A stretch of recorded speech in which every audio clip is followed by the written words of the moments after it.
Hi everyone, and welcome to the Soul Illumination reading for the sign of Aquarius. This is I Am Illuminated Tarot reading for Soul Illumination. So hi everyone and welcome. In today's reading, Aquarius, we're going to be taking a look at what your soul would most like to illuminate for you at this time. Now, once I pull the cards, we'll then go a little deeper into that area of focus. We'll look at a block or a challenge. We will look at advice from Spirit as to how to overcome that challenge. And then we will look at a level of abundance or spiritual growth that wants to come in on the other side of that for you. Okay, so let's jump right in. All right, Aquarius. So you have the High Priestess as the energy that you're sitting with currently. Now, the High Priestess is the energy of deep, intuitive knowing, understanding. It can also be where we've made a decision, we've made a choice, but we're not yet ready to take action on that. So, and then that really comes from the number 2, that this card is the number 2 in the major arcana. The number 2s generally throughout the tarot represent where we need to make a decision. And the High Priestess speaks to tapping into that internal knowing, tapping into source spirit, kind of that level of universal knowledge, and using that intuitive knowing to make a decision. But she sits quietly. She's not one where she is outwardly taking action. It's just that feeling of, I know. Which can sometimes be where we're getting ready to do something. It's where we finally reach that place of clarity and we're learning to trust that feeling.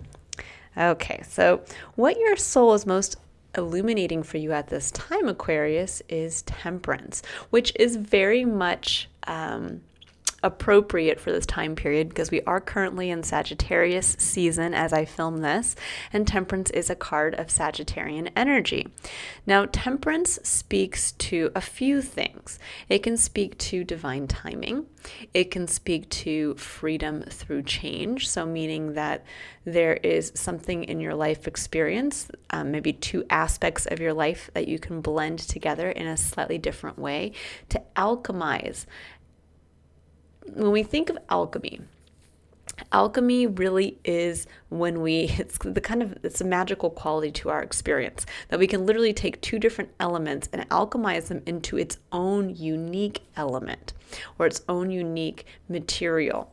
And there's a sense when temperance comes up that you're learning how to do that within yourself, that by combining, let's say, your emotions with how you choose to take action in a slightly different way, or you combine 2 areas of, let's say, you're very good in one area with a skill set and you're very good in another area, and yet you learn how to combine those to make something new, that there's an element of that part of you has also become new. You've fused it, you've integrated it. There's a level of integration that comes forward when the temperance card comes up.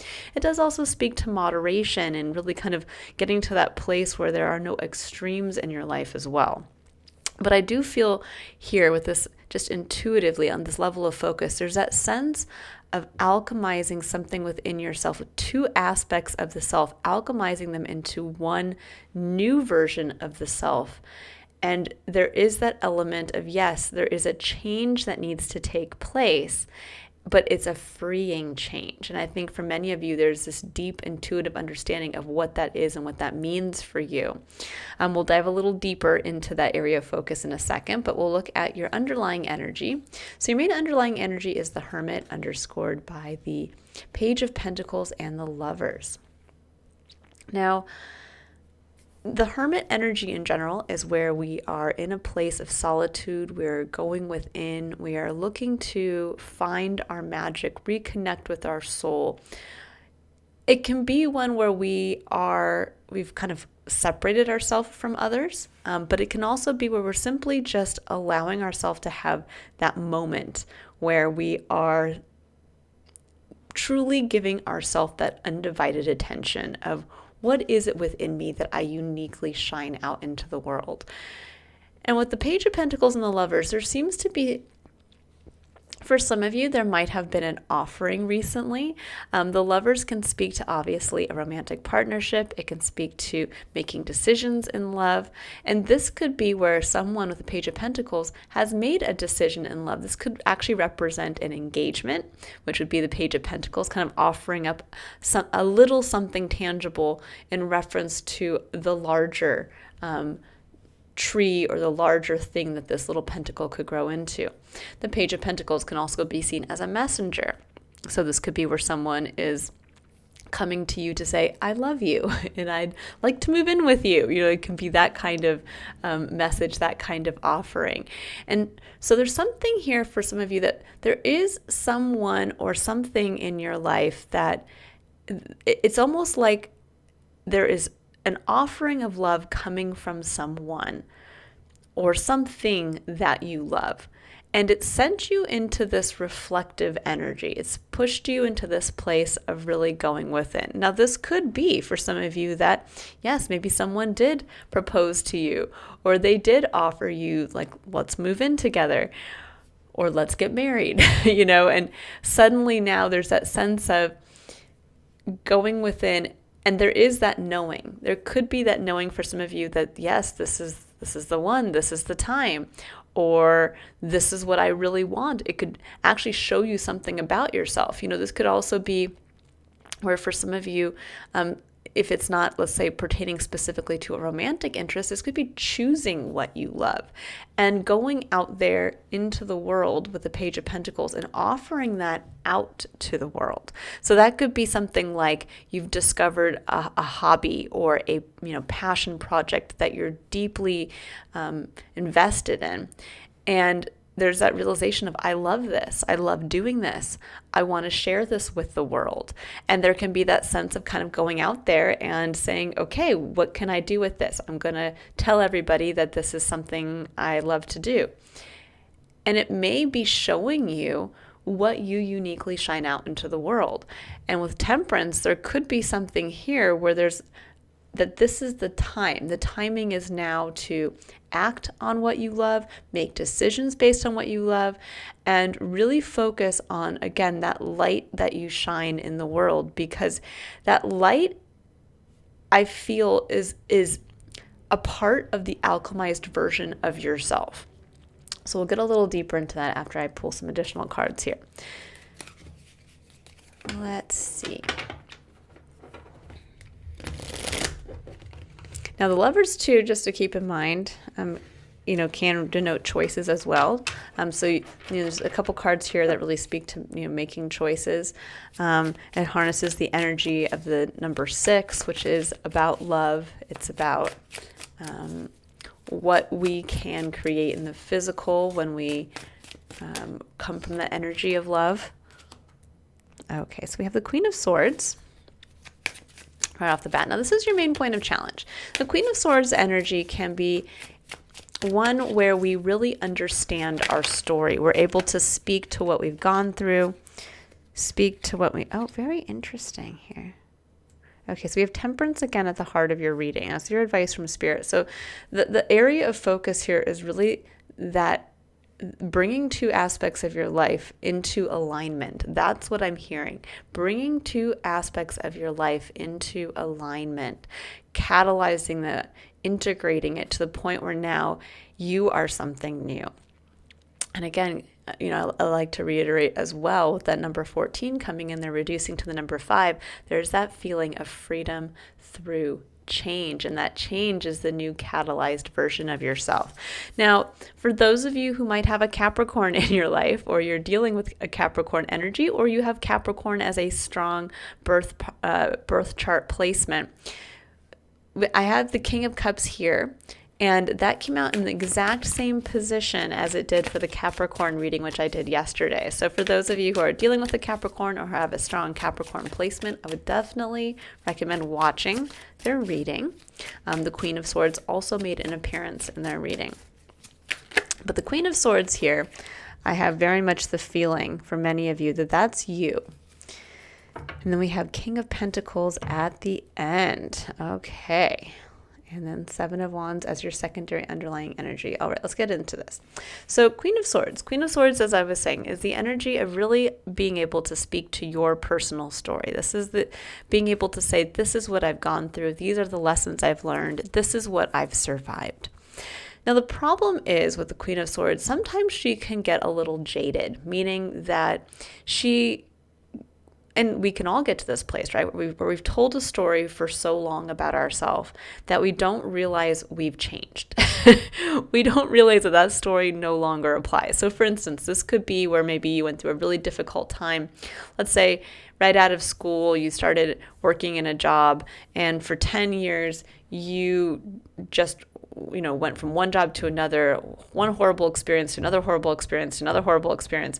And so when people asked you about your career path or your work, life, you just say, oh my God, my work life sucks. I'm the one who always, is the first to get cut, or I'm the one that always has gets all the extra work. No, everyone else is lazy. I'm the one that has to stay the extra 2 hours every night, that kind of thing. And then what you don't realize is suddenly now you've been working in a wonderful job for the past 5 years, and you love where you work, you love what you do, and you realize you're still harping on that old story versus telling people about how it's changing the way we speak about ourselves can actually change the way we experience our life. So for instance, especially with the Ten of Swords coming in, so I'm just going to put this, the reason why I'm diving deeper into that with the Ten of Swords here is because the Ten of Swords speaks to a very difficult time. This is where there was a time that you incurred a lot of pain in your life, or where you felt like you were brought to your knees. And there can be a sense of, when we go through that period, of we kind of almost hyperfixate on it. We keep bringing it up. We will find any way to kind of interject that into our discussions of, let's say you had a really difficult relationship, or you had a series of bad relationships. And so anytime someone starts to speak to love, you are trying to find any little way to bring that into the conversation about how all relationships are terrible, everybody treats you poorly, you would never get married, or you would never move in with another person again. It's that kind of thing, where we tend to bring in those wounded parts of ourselves over and over and over again. Now, often it's not in a way where you're trying to be negative. It's in a way where we're trying to share our story, hoping that others will hear our story and either see the strength of what we've had to go through, or it's a cautionary tale, right? Like we like to tell people, like, I don't know if I would move in with somebody after 3 months, because I did that, 10 years ago, and look at the horrible experience I had afterwards. And instead of actually allowing that person to kind of make their own mistakes. But there's a sense here for many of you with Temperance, there's two halves to you, which is really interesting here. That's what I'm seeing with your spread, with the King of Cups and the King of Pentacles on the other side. There's a sense of the person you were that has been wounded, that went through that very difficult time in your life, and what you learned, how you speak about that, maybe how you've presented yourself to others for some time. And then there's a very powerful side to you, Aquarius. We have the King of Cups and the King of Pentacles. This is harnessing the energy of Scorpio and Taurus. Now, for some of you, you could have a Scorpio and a Taurus in your life, and you could have these, again, prominent in your chart. But I get the feeling more that these are two halves of yourself that you are going to learn about a little bit more. King of Pentacles, this is someone who has a strong grasp of their physical experience. They are someone who is financially responsible. They are someone who understands their self-worth. They are the person who knows how to prioritize. They are a master of the physical, and they are responsible in doing so, because that's what the kings are. They're masculine energy, and there's a responsibility there. King of Cups. King of Cups is the energy of the responsible, loving nurturing father. It's someone who is emotionally mature, who has a handle on their emotions and doesn't let their emotions get away with them or away from them. It's also someone who is deeply in touch with their emotions. There's a deep emotional connection here. So there's a sense for many of you that you have this ability, the King of Pentacles and the King of Cups within you, a beautiful emotional connection, an emotional maturity as well, and the ability to master your physical experience. And it's almost like you have to realize, you almost have to get, how can I say this? It's almost like you have to,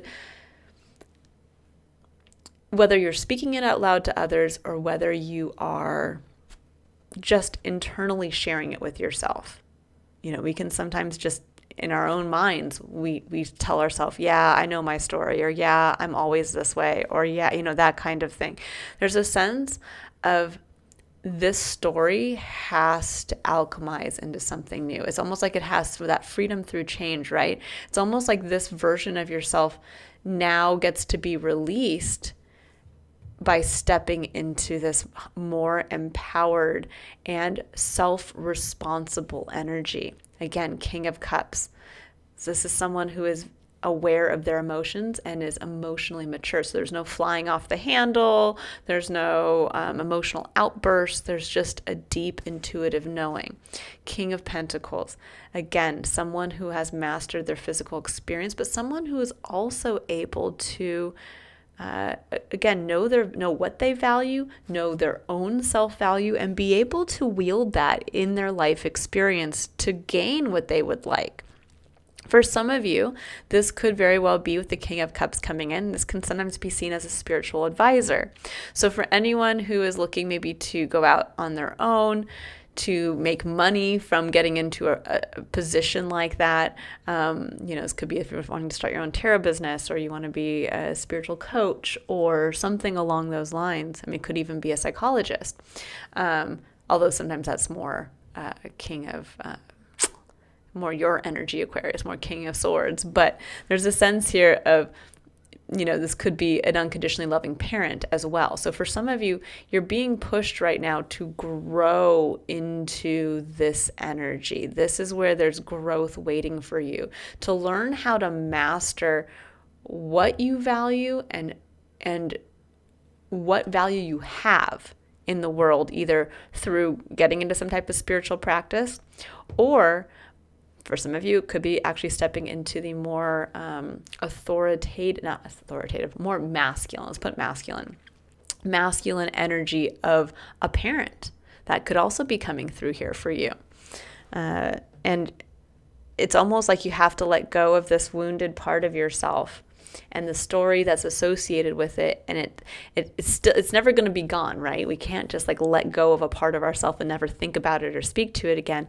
But it's almost like you have to alchemize it within to speak to it and utilize it, wield it in a more empowered way. It's almost like you're finding that iron ore within, which is the pain, which is the story, which is maybe even the blunt communication of that story, and you're melding it with another, this other more powerful, self-responsible version of yourself, and you're bringing it together. And the change, I think, with Temperance coming in here twice, is that in this season, specifically in Sagittarian season, so before the end of December, many of you guys will be stepping up fully, or have the opportunity to do so, to step fully into this more empowered version of yourself, a version where you might be able to command more money from what you do or from your workplace, a version of yourself where you might be more financially responsible, and you might be learning how to work with the physical, maybe how you can be a master prioritizer, something along those lines.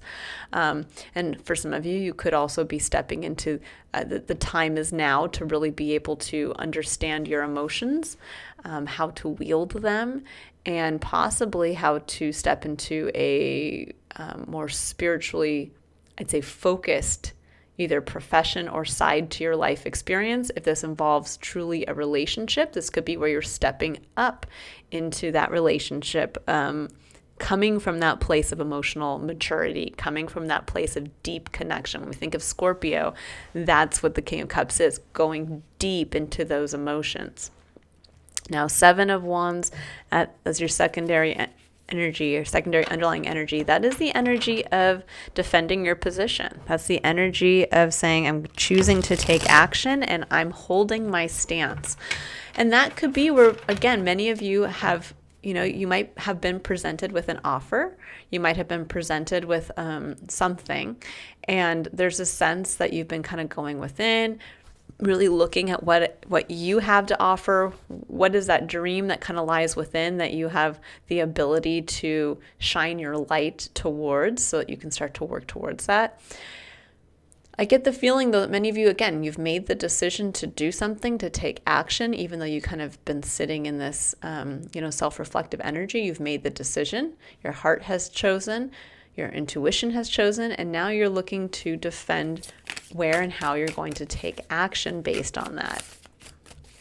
Okay, now I'm going to pull some clarifiers. We're going to dive a little deeper into this Queen of Swords and Ten of Swords. So we're going to see what the story... Okay, so we have the Queen of Swords clarifying the Queen of Swords.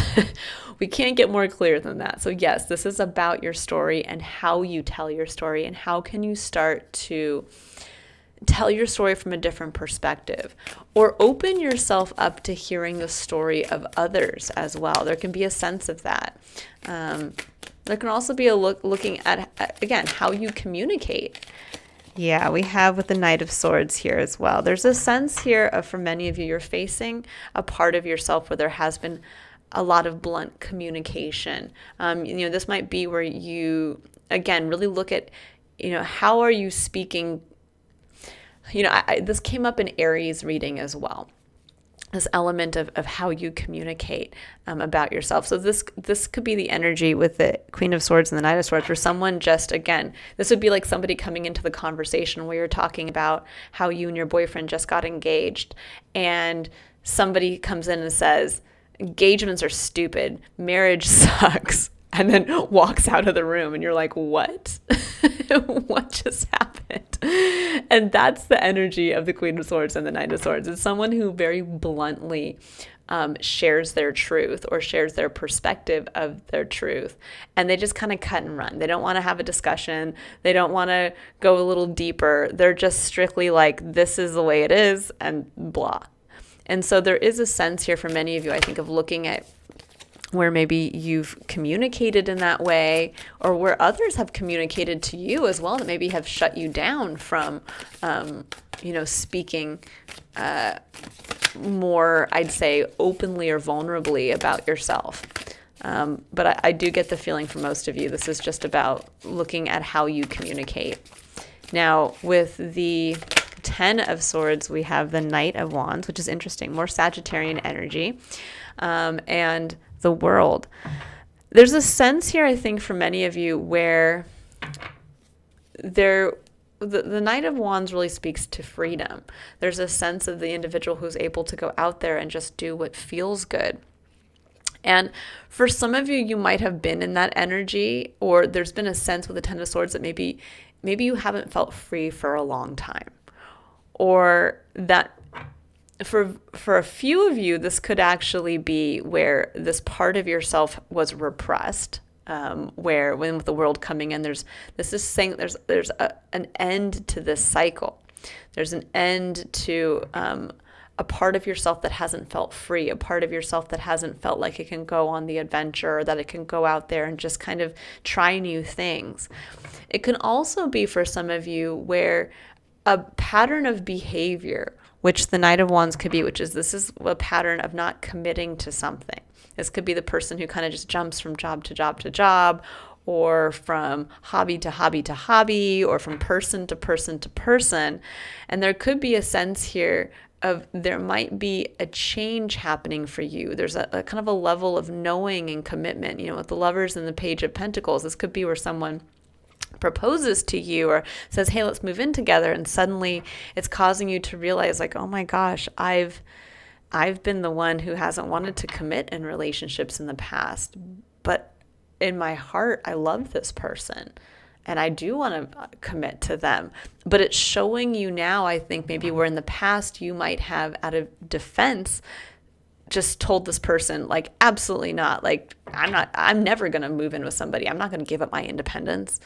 And suddenly that could have led to maybe where, a relationship broke your heart because you weren't ready or willing yet to open yourself up to that new experience. You weren't ready to possibly face that pain again.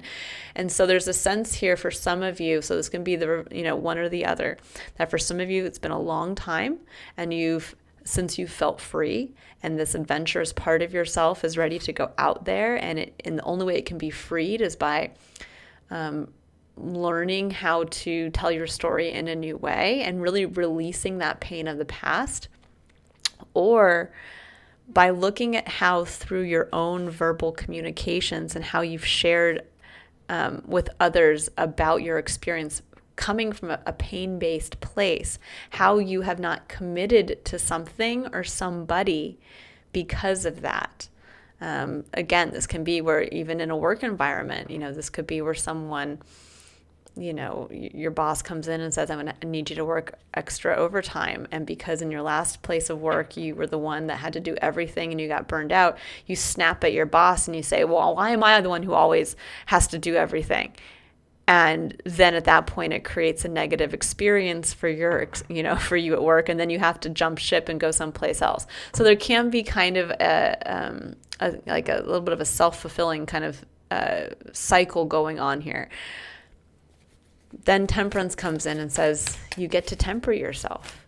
Moderation, right? We learn how to moderate our speaking. We learn how to moderate our communication.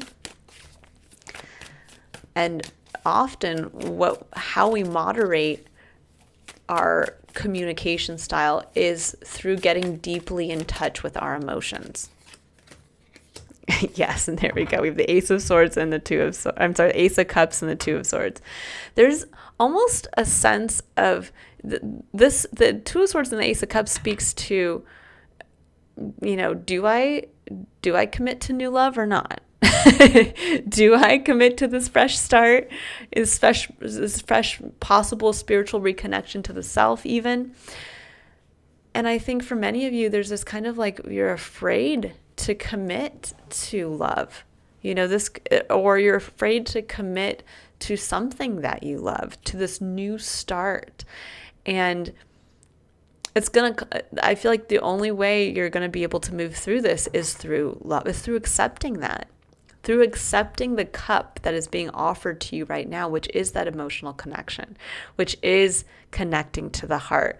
And I think there's a sense here for some of you that maybe it's almost like someone offered something to you, or something was offered from someone that you love, or pertaining to that, and it's almost sent you into this place of, I don't believe it's true, it can't be, or it's causing you to really just go within and face a lot of fear around past pain associated with love in general, self-connection, even emotional connection. You might have cut yourself off from emotionally connecting on a certain level or in a certain area of your life because of that painful past. And it's time now to accept the cup that's being handed to you. There's a sense of being open also with the Ace of Cups, open to receive love. If someone is offering you love, my goodness, take it. There's that sense of, at any time in our life when someone's willing freely to offer something, especially when it comes from a place of love, that we should always be in a position to say thank you and to open ourselves up to that. There's a level of gratitude as well. I get the feeling for some of you Aquarius, it's almost like you've got to let that heart chakra break open. You have to really be grateful, I think, and to kind of clear the way for all that you have in your life right now. Now, Seven of Swords with the King of Cups. Yeah, there's a sense here for some of you of really avoiding going that deep. And the Knight of Cups, there we go. There's a sense of,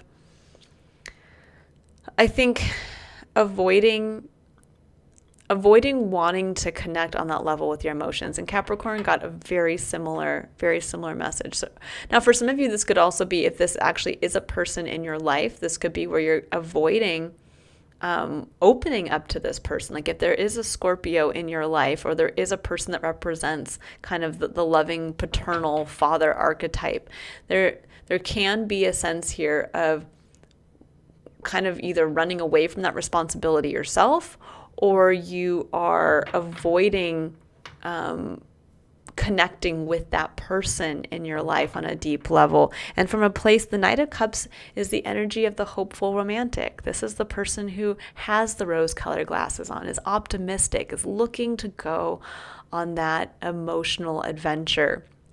And there's a sense for many of you of kind of avoiding that in your life. Or avoiding that feeling, that possibility feeling of maybe this is the love of my life.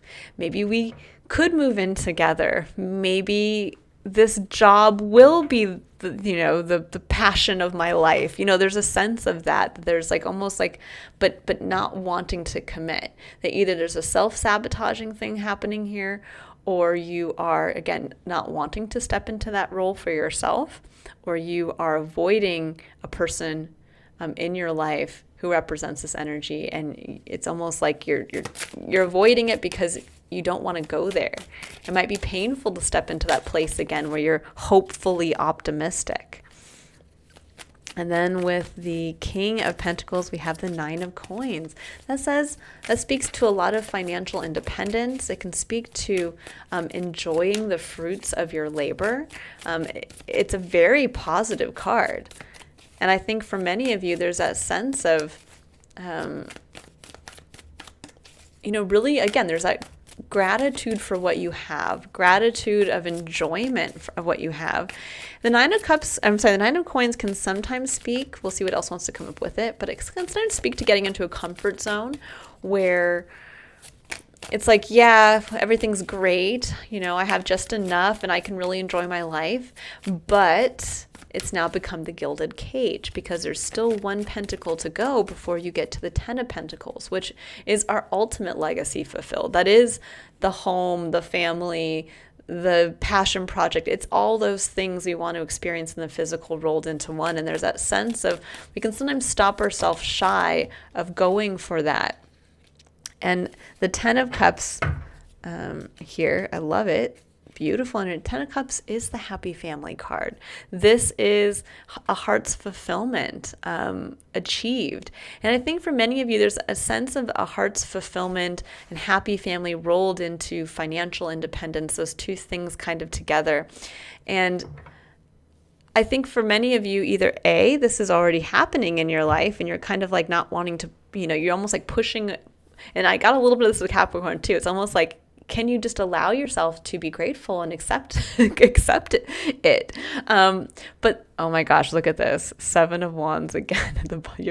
Both bottom of the deck, 7 of Wands. Sometimes, God, these readings just are so amazing. Oh, and look at this. 2 additional cards came out that I didn't even see. So you have the Knight of Coins and the 2 of Cups. Very interesting. We'll dive into that. Those came out on their own.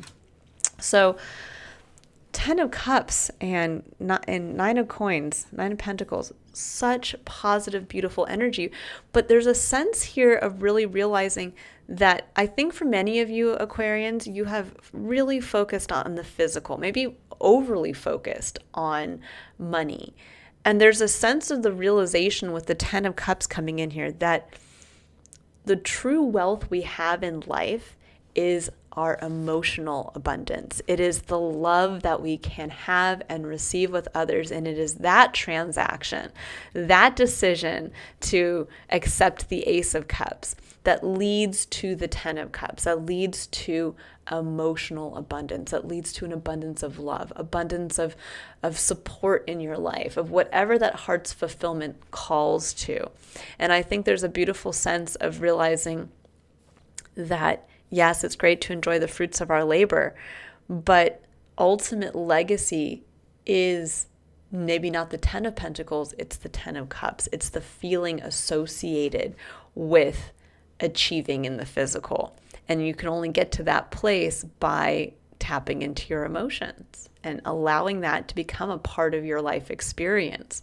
Now, with the Knight of Pentacles and the Two of Cups, that is coming together, cup to cup, equal partnership with someone for a long-term goal. So this does definitely speak to, for those of you who, let's say, are looking to commit to a relationship, maybe recommit to a relationship even. We can all go through periods where we grow apart and come back together.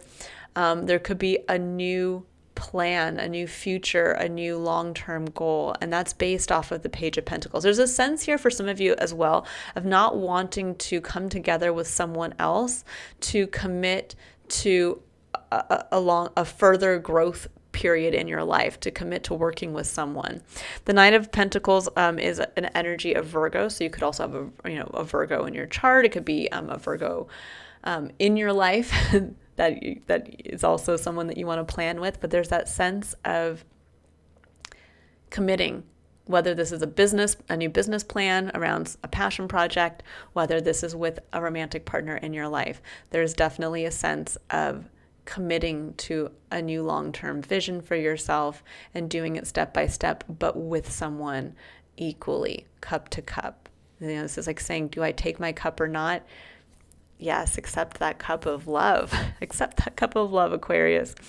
So 2 7 of Wands, this really says, for some of you, this could be a defensive position as well. This could be where you're defending. It's like there's that deep knowing, but there's also a sense of like, no, I'm going to do this. Trust your heart.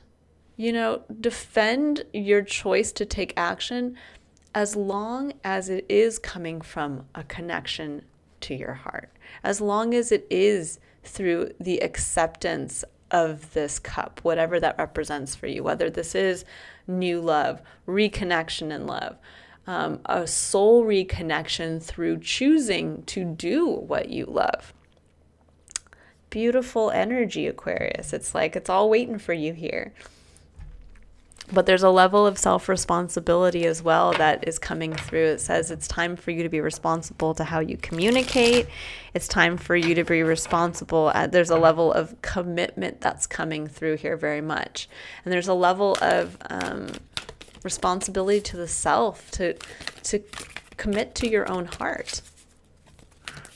Okay, let's see here. And commit to the success of, for some of you, if this is about marriage or about the happy family, committing to the success of your family, of that marriage, of the future potential you have for happiness and joy. Okay, so we have as your final card, you have 2 cards here. And of course, we have the Heart Transmission, number 37, and we have the 6th Ray of Devotion. Okay, so we will take a look at both of these. The Heart Transmission.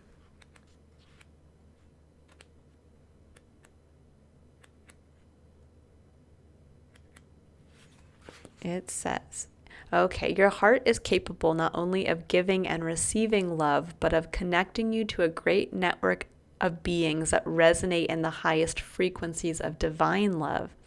Through your heart, you can receive information and guidance from networks of light that fill our universe. As you learn to open your heart to receiving these transmissions, your ability to work with group consciousness in a loving way increases. You shall affect humanity in a loving way, influencing the collective, rather than allowing the lower frequencies of the collective to overwhelm you. Working with group energy is a leap on the spiritual path with risk, but also great reward in terms of empowerment to manifest your life mission. The risk with group energy is mitigated when you approach it from the heart rather than the head. The mind can argue one point of view and then immediately and convincingly argue its opposite. Excuse me. It says the heart, however, either feels something resonates or it doesn't, whether or not there is a logical explanation for it. The mind can be seduced by those who tell you they have great spiritual power, but this will instantly trigger intuitive warning bells in your heart, for those with genuine power do not need to convince you of it. The heart is the key to deciding where you offer your devotion. When you offer devotion to the group consciousness that loves you unconditionally, your heart feels safe, loved, and an inner knowing of the rightness of that group for you, whether that group exists on the earthly plane or in a spiritual dimension. For as long as it gives you life, broadens your horizons, nourishes your truths, and empowers you to live your destiny, that group is serving you. If you do not experience these positive effects, if you feel drained, confused, or that your issues are not resolving as you work with this group, listen carefully to your heart and question whether it is indeed the right place for you to be. It is important to also work with groups that you can serve. Although you may love your family, for example, they might not be the group you can best serve. Perhaps those who are open, willing, and receptive to your spiritual gifts are outside your family. Perhaps your family can benefit spiritually from you in the role of mother or son or daughter, but not in the role of spiritual mentor. On the other hand, some groups may want to feed off of you, but not learn to do for themselves. They may wish for you to give them the answers to their problems. They may not be willing to develop the trust, courage, confidence, and empowerment that is required to take responsibility for their own relationship to the universe, which is needed so they can grow in soul wisdom through their life experiences. Your heart may guide you to withdraw your services from such people because you love them and want them to grow. Your heart will guide you to operate differently with different people. You may be guided to explore hobbies or interests that lead you to the next group that your presence can assist. Your heart will also guide you when it is time to move on. The transmission of the heart gives a truthful assessment of the interaction of your frequency with the frequency of a group. Is it mutually raised? Then this is a spiritually constructive connection. Is it diminished? This will not be so helpful. The heart empowers you to know when to work with others, for how long, and in what way.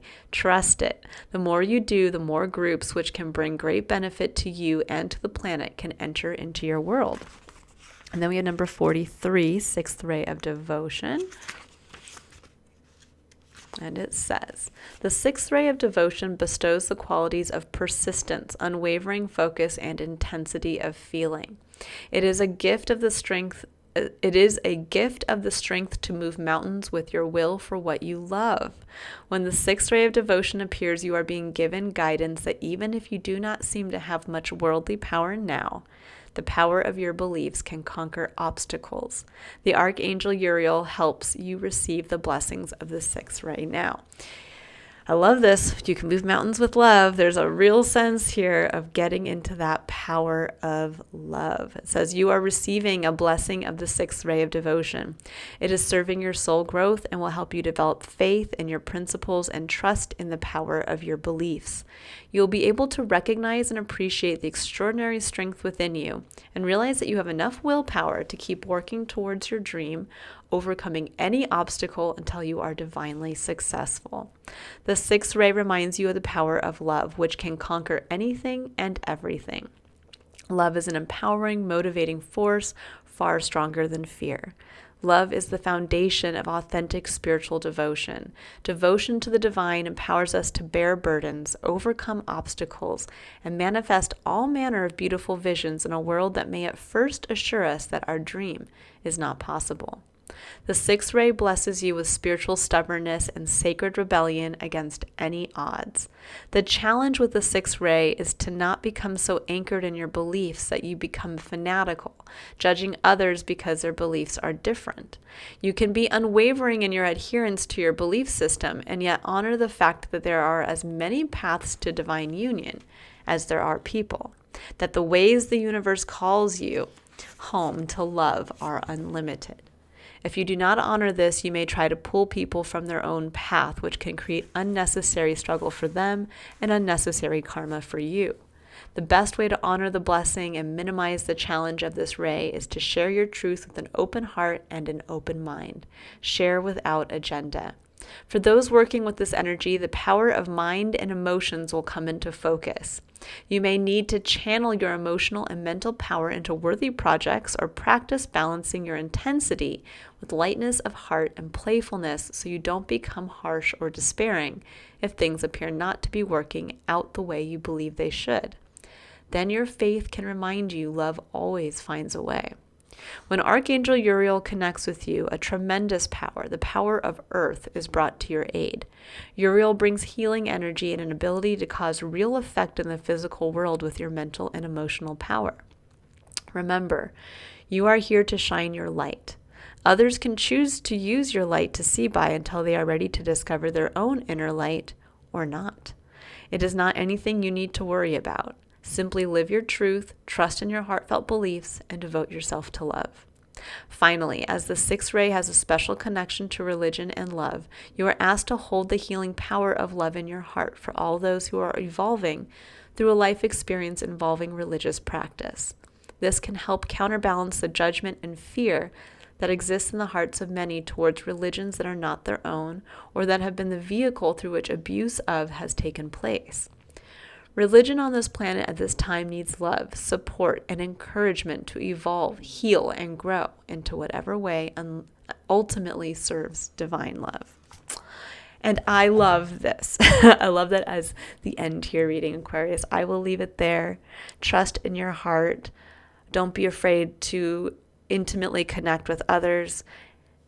And defend what your heart and your intuition is telling you to move towards. All right, I will leave it there. I hope you all have a wonderful rest of your day. If you'd like to book a personal reading to take a look at what your soul would most like to illuminate for you at this time, to provide an extra level of clarity and light on an area that is otherwise unclear, you can click on the link in the description box below to visit my website. Otherwise, I will see you all in your next reading. Bye, Aquarius.